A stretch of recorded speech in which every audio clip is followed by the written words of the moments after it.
Welcome to Bigfoot Society. If you have Bigfoot activity to report from the same areas discussed in this episode, please reach out to me directly after this episode.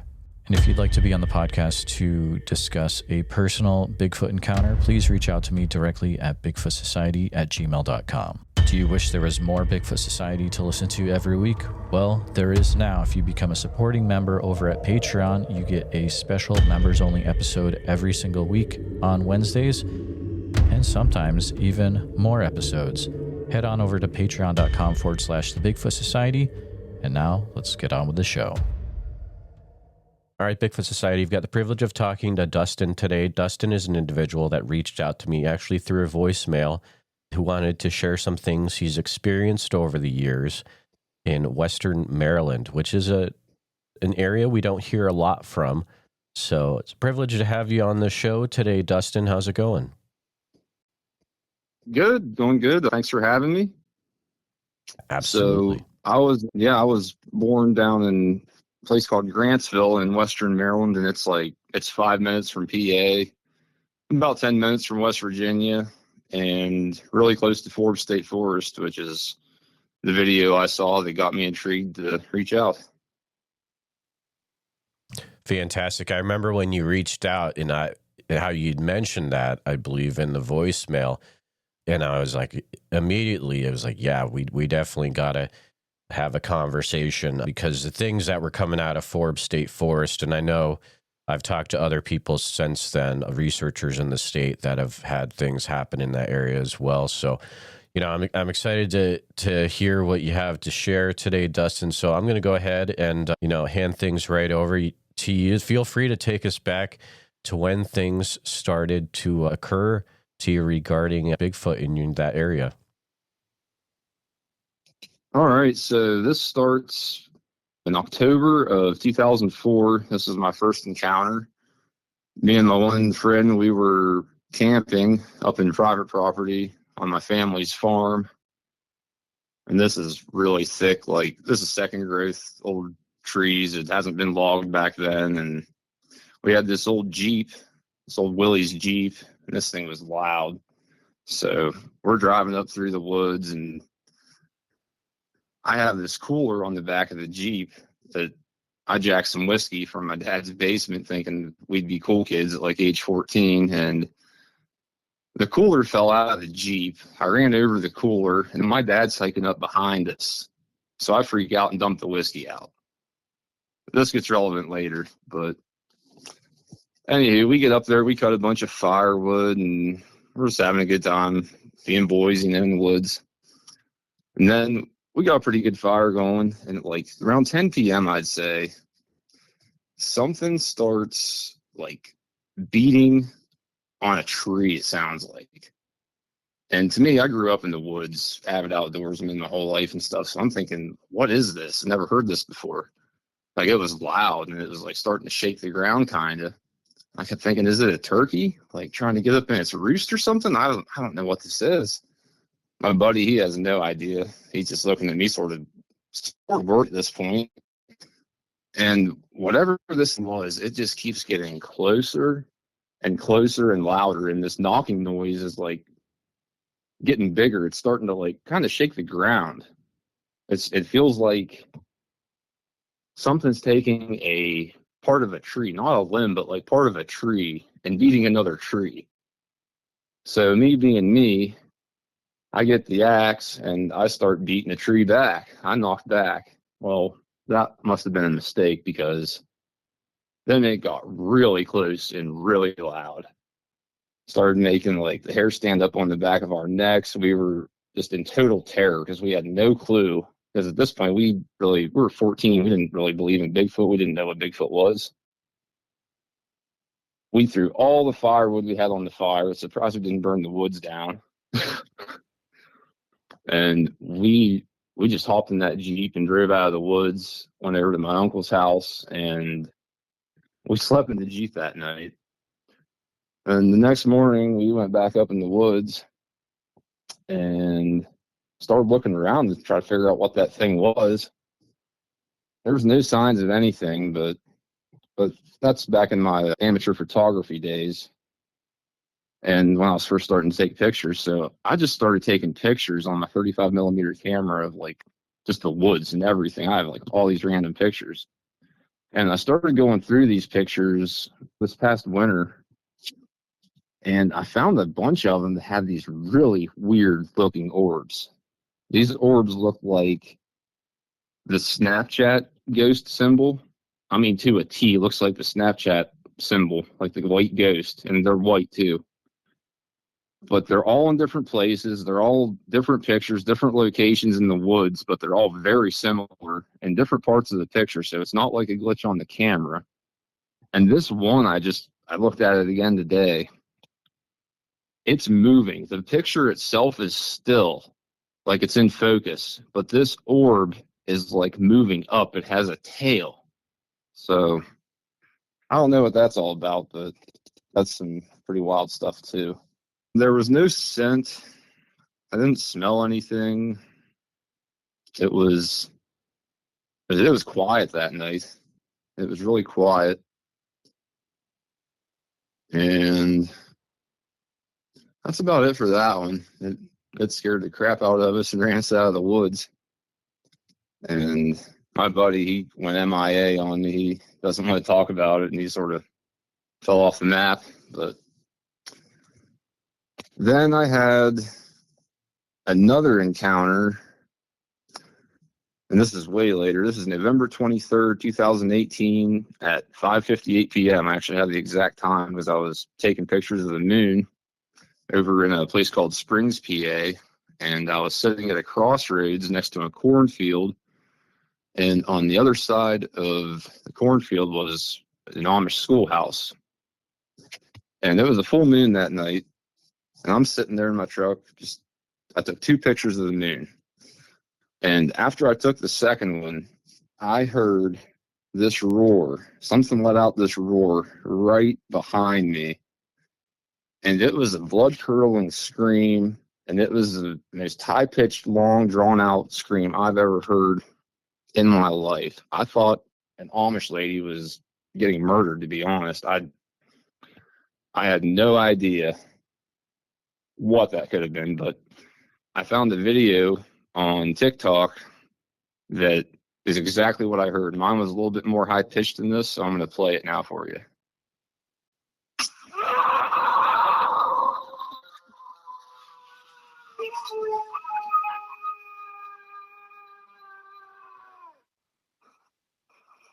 I think it's time to go. So, yeah, that's what I heard right behind my truck. It shook me. It shook my truck, and I just sort of drove off slowly.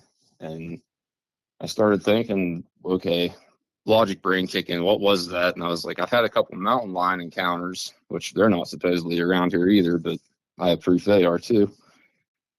But I started looking up mountain lion screams and bobcat screams, and nothing is even remotely close to that roar. That was absolutely wild. And to this day, I still have no idea what either of them were. I didn't have a visual, but that's my 2 encounters, pretty much. That's fascinating stuff. And that's an area that, like I said before, we don't hear a lot about. First thing I got to ask you right off the bat is, did anything happen to the whiskey? Yeah, I dumped it out. Like I said, my dad was like following us up through the woods, and I dumped it out. And sorry for talk about that. Yeah, I could only imagine if we would have had that up in the woods, and like we would have got drunk at 14, and then that happened. I couldn't imagine what the outcome would have been. That could have been a different scenario completely. Yeah, that would have been, oh man, either you would have gone out of your minds with fear, or you would have become like super macho dudes and really gotten in trouble, and tried to fight the Bigfoot or something. And who knows, right? But that could have been a different story for sure. When you heard that roar, did that affect you physically in any way? Oh, it shook me. It made my ears ring, kind of. but it didn't like hurt me per se or anything. Just scared me, I guess. Interesting. This area or the region where you had these things happen, have you heard of other people having encounters in this area as well? Not really personally, but if you go on Google, I think it's gone now, but if you go on Google and type in PA Bigfoot legend, they used to come up on Google Maps with all these like pin drops of people putting their encounters and the location of it. And it was really cool. And there's in Pennsylvania alone, there's thousands of these just in Pennsylvania, all around this area too. I mean, like 10 minutes from my house here, there's been encounters documented on there. Absolutely. I mean, it's Pennsylvania for some reason, you know, it had a lot of it just has a ton of Bigfoot activity. Maryland has some weird stuff too. I mean, not just Bigfoot, it also has things such as, I mean, if you're thinking about other cryptids, you've got Dogman. Stuff happens in Maryland a lot. I think it's also called the Dwayyo by some people. Yep, that's Hagerstown had a couple encounters of that I saw. So funny about Dogman, my girlfriend and I, she lives close to an Indian burial ground up in Farmington, PA. And her mom had an encounter years ago walking next to a cemetery. She says this coyote walked in front of her, but it had like a hyena face and it smiled at her. And I was like, well, from everything I've heard, that does not sound like a regular coyote to me. So, so we go out and we go hunting for him too sometimes, but we haven't found anything yet. And I don't know if I really want to find him. You know, that brings up a good point. So after you had these encounters, how did this affect the rest of your life as it pertains to Bigfoot and other things like that? Well, here's where stuff can get crazy for me. All right, so here we go. I have a pretty big spiritual stance with the Bigfoot thing. I think he's a spiritual being and can shapeshift and all this, which in 2014, I had a crazy near-death experience to where I flatlined, was clinically dead for 2 minutes, and they put me in a coma and all this stuff, and it changed my life completely, changed my views on everything. And it really opened my eyes to the whole Bigfoot thing and like led me down the rabbit hole of this to figure out more and more. And that's all I'm doing is just trying to put it together to make sense of it for me. And I also think that there's ties to UFOs, absolutely. So I have a crazy UFO encounter as well from 2008 next to an old mine, which Bigfoot's known to come from mines. Me and my buddy were down at this fire. We were getting ready to do some drinking back in the day there, and we didn't yet. We just had our fire going. And this flying saucer, I mean, to a T, what you would call a flying saucer, just glided right over top of us, had a couple different rows of LED lights. I won't get too into that, but it was absolutely crazy. And then I told my grandma about that, and she said back in the 60s on the same property where my first encounter happened, she said exactly what I saw flew over their building, which is over the property where that happened. So between the orbs and the UFOs, and I have no idea. It's all wild. That's so interesting. And these areas that you've been mentioning, how far away from like Chestnut Ridge area, Pennsylvania, would that be? Chestnut Ridge, I think that's about an hour, maybe 2 hours. I'm not 100% sure. I know it's close. I have some friends that go ATV riding up there and stuff. Okay, cool. I just know that like the southwest corner of is very well known throughout history for Bigfoot / UFO sightings and encounters. For some reason, that corner of the state is very wild when it comes to that. So, have you been actively trying to search out Bigfoot in different ways? Not consistently, but like I said, me and my girlfriend, we like to go out and go adventuring at night and just sort of see what we can find. So in my experience, if you go looking for it, you're not going to find it. But if you don't go looking for it, it'll find you. So that's sort of how all this happened with me. So that's just, I guess, how we go about it.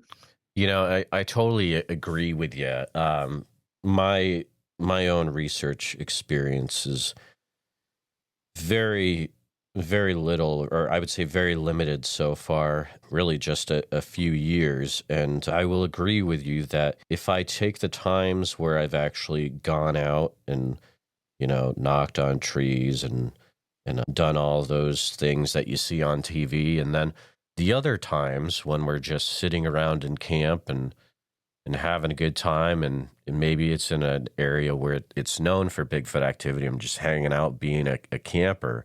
Those times, usually you're going to have way more things start to happen. But what have you found are the ways that you and your girlfriend usually end up doing that, trying to find Bigfoot without actually, you know, I guess knocking on trees or things like that? We just sort of go and like find creepy old places. Like a couple weeks ago, we went and found this old covered bridge, and there's like this big sign about witch casting spells and just a bunch of old creepy energy, sort of. So we just go and find, I don't know, eerie and odd places and stuff, and we just sort of hike around at dark and see what happens. Don't really put our minds to it and just let be, per se.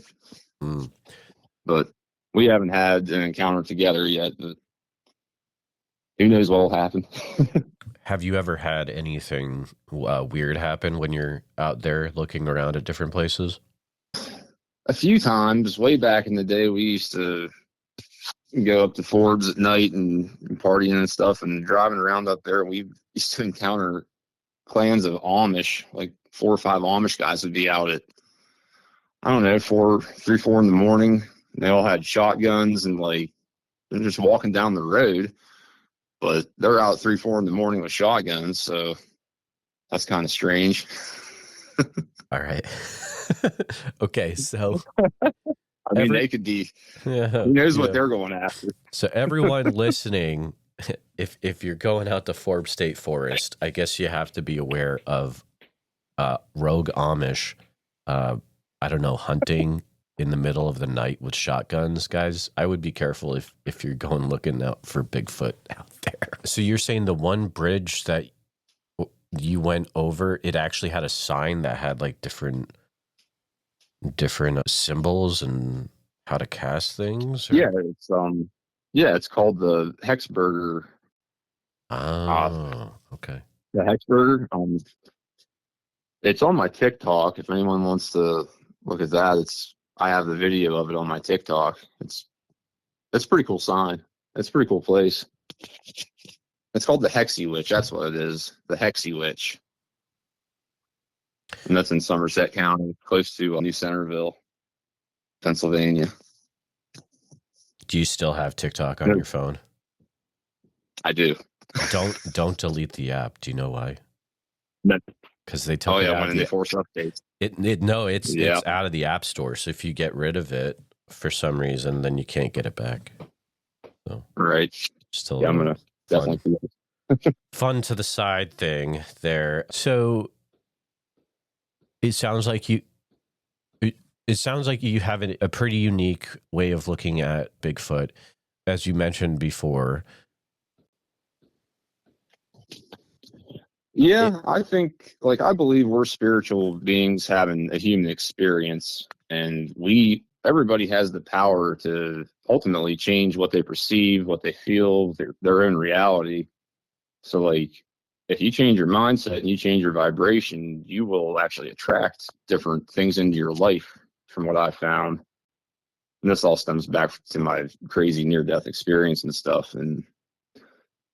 And for all the people that don't believe in Bigfoot and stuff, it's because they're blocking that out automatically by thinking it's not real. Well, if you think that, thoughts and words become reality. Ultimately, what you say will unfold whatever you believe either way. That's interesting. So I want to make sure I'm on the right path with you here. So the more that I am thinking / believing in Bigfoot, maybe the more chance that I have of, you know, seeing one or having an encounter one day. Is that the right way of thinking about it? Or Yeah, absolutely. I think if you're open to the experience, you will have a chance at it. Like I said, I wouldn't go like searching specifically, but be open to it. Don't close it off. If you want to have an encounter, be open to it, and then just sort of forget about it and just go have fun in the woods. Go to some crazy remote places and see what happens. Like I go hiking by myself all the time. That I go off the trail. I go to these places I probably shouldn't go by myself, and I always have this presence around me sometimes. But I guess I've been blessed and lucky and never been taken up or anything.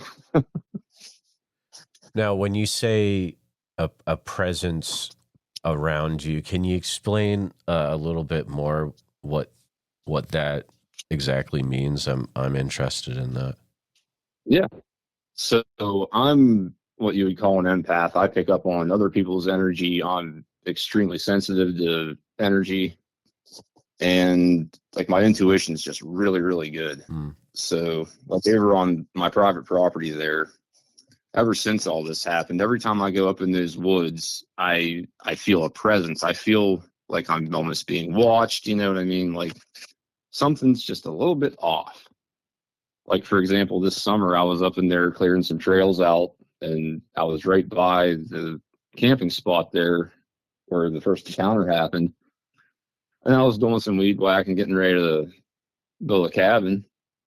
And it's so thick with rhododendron and pine trees, hemlock trees, you can't walk through it. But I'm out in this clearing. I keep hearing something that sounded bipedal walking through this thick stuff. Like, I know it's not a bear. I know I've had a million encounters with bears. It was not a bear. So I had my weed whacker, so I'd rev the engine up real loud and, you know, run around a little bit because I'm like, oh boy, here we go. And it would stop, turn my weed whacker off, and it would keep walking, like back and forth. And I'm like, it's not a deer. It would have jumped the bush and ran. It's not a bear. I know bears, they don't walk on 2 feet and just crunch, crunch, crunch, crunch. So, needless to say, I still haven't built my cabin. But yeah, it's energy's crazy when you actually start getting into it from everything I've encountered and my personal experiences, and it's just absolutely wild. Oh, absolutely. Do you ever experience like times in that area when things just get like extremely dead quiet out of nowhere? Oh yeah. Okay. Oh yeah. So you Constantly. get that, yeah. Mm-hmm. Any noises that really don't fit the area at all that are just extremely out of place? Well, besides like the roars and stuff there, one night this past summer, my girlfriend and I were sitting on my porch here in Maryland, and there's lots of packs of coyotes all around us. And sometimes they'll all go crazy into a frenzy, and you know that sounds like something's being murdered itself. But the first howl was not a coyote like yip or a bark. This was like a very big howl, like a huge dog howl. And then stuff just got dead quiet. Like that dog, the big dog thing howled, growled, whatever. The coyotes went crazy for like 2 minutes, and then it just got totally, totally silent. So I don't know if that was a dog man, or because I've heard they run with coyotes. I've heard some crazy stories about those two as well. But Oh, absolutely. I mean, I've also have heard and gotten some interesting accounts about Bigfoot and coyote interaction. Sometimes it's like the Bigfoot Hmm. have the coyotes as some kind of pet, or maybe there's like a symbiotic relationship happening, and or sometimes the coyotes just get totally messed up by the Bigfoot. I mean, I guess it depends on what kind of day they're having. Who knows? But you've got some really interesting viewpoints when it comes to Bigfoot. But how would you describe what Bigfoot is? I'm curious about that. I would say I'd say he's a protector of this earth in some way or another. I'm just kind of get way far out there, and with all like the UFO nuclear power plant like stops, or like they just set a bomb off, and all of a sudden the spaceship comes and stops it. It could be Bigfoot in there, but I think he's an extra dimensional being that, like I said, can absolutely shapeshift, can absolutely change forms, but you have to be open to that stuff to believe that stuff. Like I said, I'm spiritual guru weirdo, so I'm out there. And then I've been a photographer my whole life, and besides these pictures here, I've always picked up just insane wordplay on all my photos throughout the years. I have a couple that look like I got a demonic spirit. It looks like a ram's head, clear as day, just from the sunlight refraction. But it's spot on what a ram's head looked like. It's crazy. That's really interesting. Do any other individuals in your family also have interesting, I guess, spiritual encounters or anything that's happened to them over the years, or do you feel like an outlier in your family? Oh, I'm the black sheep. Gotcha. But like my uncle who lives right across from the property, the woods where it happened, he's grew up there his whole life, and not one time has anything ever happened to him. Not one thing, not once. And like I've been up in there a bunch, and I've had quite a few things. So I don't know. I don't think he's open to it, or I really don't know. Well, I mean, and I'm glad that got brought up too, Dustin, because it's interesting. The other thing I find out as I go further into this is that it almost feels like you can take two different people. One person can be very by the book. I don't care about anything unless it's going to be evidence, that I can just feel with my hands, right? Or you have another person that is very like open to things and like here to experience, whatever happens. You put them in the same area. I mean, I've seen it happen. I've seen both of those types of people in the same area. And when the one person is there, nothing happened. When that other person is gone and the other person is there that's into like experiencing things, the stuff that happened was crazy. And I don't know. Do you have any thoughts about that kind of thing happening off of the way that you are looking at things through your worldview at all? Oh yeah. So energy, like the vibration thing, what you vibrate is what you will attract. So if you're in the company of a negative person or somebody that doesn't believe or wants the hard facts, they're not going to get it because they're shut down to it, which is going to dampen the vibe with you because you're not radiating your vibration at your full potential. It's all about the law of attraction, law of vibration. What you think, what you feel will turn into reality eventually. In my experience, these are all my opinions, of course.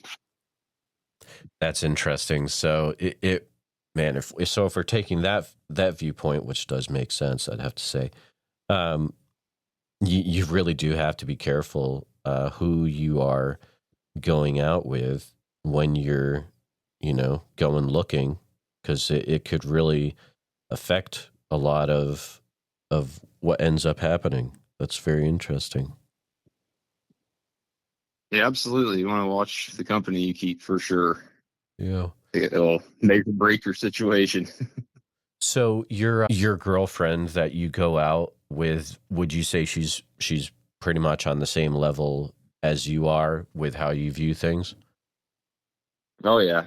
So that's where my spiritual stuff gets even crazier. I don't know if anybody's heard of the twin flame journey, but I come to find out that I'm an actual twin flame, and so she were counterparts meant to raise the collective conscience of the earth together through spiritual work in the 5D, basically. And we vibe just two peas in a pod, you know what I mean? It's we're on the same vibration for sure. So that sounds interesting. Can you explain to me a little bit about what the term twin flame means a little more? Yeah. So twin flames are two souls that were incarnated together at the beginning of time, supposedly. I'm still pretty new to all this and figuring it out, so bear with me. And they get split, and then each time you get reincarnated in a different lifetime, you find each other, and you trigger each other's deepest core wounds in order to heal yourself. And the path's about ultimate self-love. So like me and her have been together in multiple past lives, and we've created all this karma basically in all these past lives. And now in this lifetime, we're working on clearing all that karma and healing ourselves to our core wounds of, like, you know, childhood trauma or anything significant PTSD stuff. It literally is like a fast track to healing. And it does sound romantic, but it's the most gut-wrenching, hardest thing I've ever been through in my life. It's the most rewarding, yes, but it's not what people think it is. People hear twin flames, they're like, oh, you're my twin flame. No, not everybody has a twin flame, and if you do, you will know it, because it will wake you up right now. It'll slap you in the face and say, hey, this is life here, bud. We're going to get you on track. That's my experience with it. But it's great, though. It is absolutely phenomenal. That's really cool that you have a connection to someone like that. I know a lot of people could say that, but I'm pretty sure not everyone can say that. So that is very, very cool to be aware of someone that, you know, is into everything the same way you are, and in all that good stuff. It's very, very cool. You know, we did talk about Forbes State Forest a little bit earlier. Have you also heard of any Bigfoot related things happening in that forest? On the PA Bigfoot legend map, there were probably 4 or 5 pretty good encounter descriptions. This one guy he was bow hunting up in this remote bush and heard a loud scream or roar like I did. This other guy heard rocks being thrown at him and smelled this awful pungent smell. And this is like right where I go hiking all the time.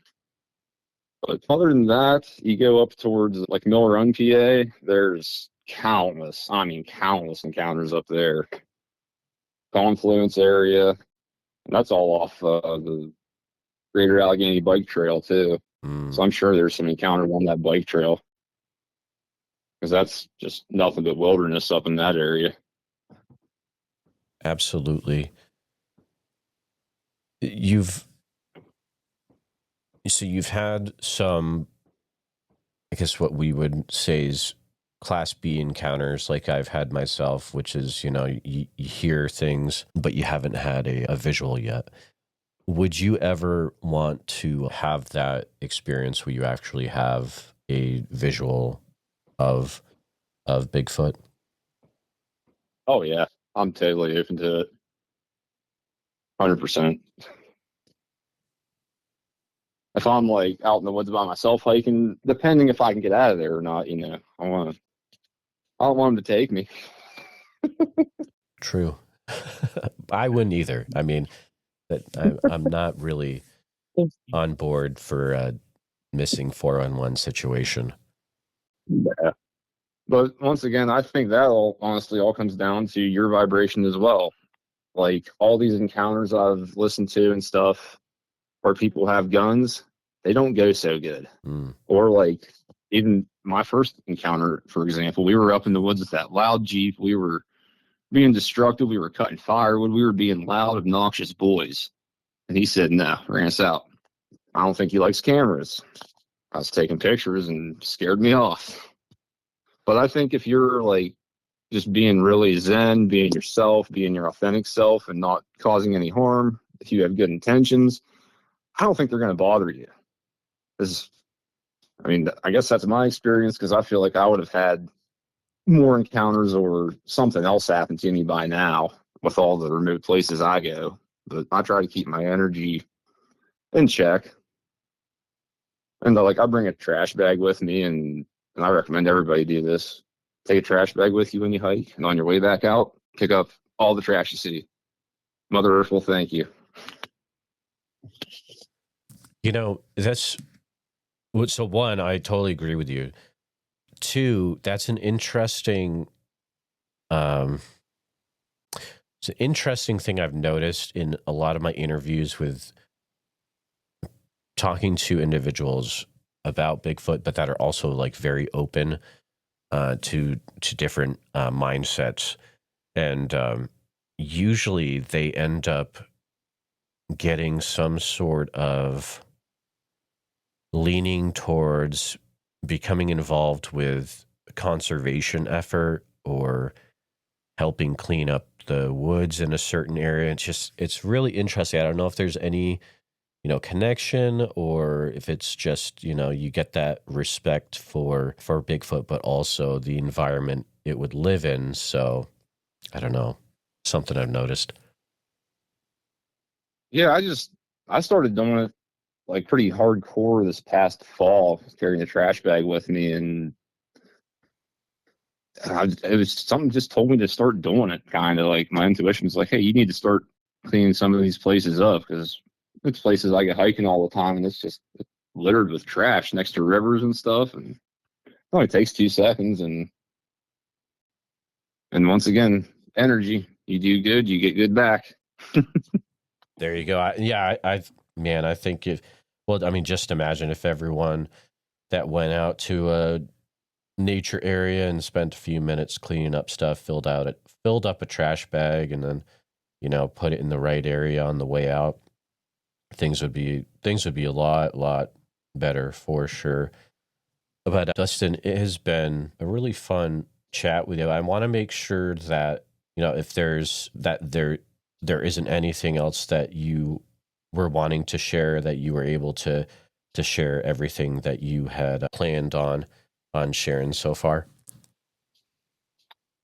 Yeah, that pretty much covers all my crazy stuff. Fantastic. I appreciate you coming on. It's always, I think, great to get viewpoints that might be a little different from our own, but also it's very interesting about making sure that our intentions match and are focused on the right things and how that can affect our outcomes. But I appreciate you coming on the show. It's been a privilege to talk to you, and thank you so much, Dustin.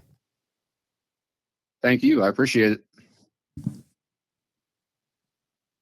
Just want to take a few minutes to say thank you to you, all my listeners, for listening to the podcast. Please take a minute to help out the show by subscribing on YouTube, making sure you hit the bell so you don't miss any notifications, and share the episode on YouTube with a friend. Also, if you're listening to us on a podcast, thank you so much. Make sure that you're subscribed, share the show with a friend. Really, it's all about sharing the show wherever you can. If you've had a Bigfoot encounter related to the following or know someone who has, please reach out to me at bigfootsociety@gmail.com or pass on my email. Here's the list. Number 1, encounters from Franklin County, Texas. Number 2, encounters from the entire state of Iowa. Number 3, encounters from Oak Ridge, Oregon, or the surrounding area. Number 4, any individuals that know about Bigfoot being flown off after the Mount St. Helens eruption. Number 5, individuals that have had a Bigfoot encounter while in the military. Number 6, those that have had a Bigfoot encounter in the southern New Hampshire or north central Massachusetts area, including Franklin County, Massachusetts. Number 7, individuals that have had a Bigfoot encounter in a Bible camp or Boy Scout camp setting. Number 8, individuals that have had Bigfoot try to enter their house forcibly while they were living inside. Number 9, individuals that have actively have a Bigfoot living on their property. And lastly, any sightings that are in the Ouachita National Forest area of Oklahoma or Arkansas. A special thank you to all the Bigfoot Society Patreon and YouTube channel members. It's your support that helps keep the show going, and I extremely appreciate it. I'll see you back next time, listeners. Sasquatch Summerfest this year, July 11th through the 12th. It's going to be fantastic. July 11th through 12th in Green Waters Park in Oak Ridge, Oregon. And listeners, if you're going to go, you can get a 2-day ticket for the cost of one. If you use the code BFS, like Bigfoot Society, but BFS, and it'll get you some off your cost. Priscilla was nice enough to provide that for my listeners. So there you go. I look forward to seeing you there. So make sure you head over to www.sasquatchsummerfest.com and pick up your tickets today.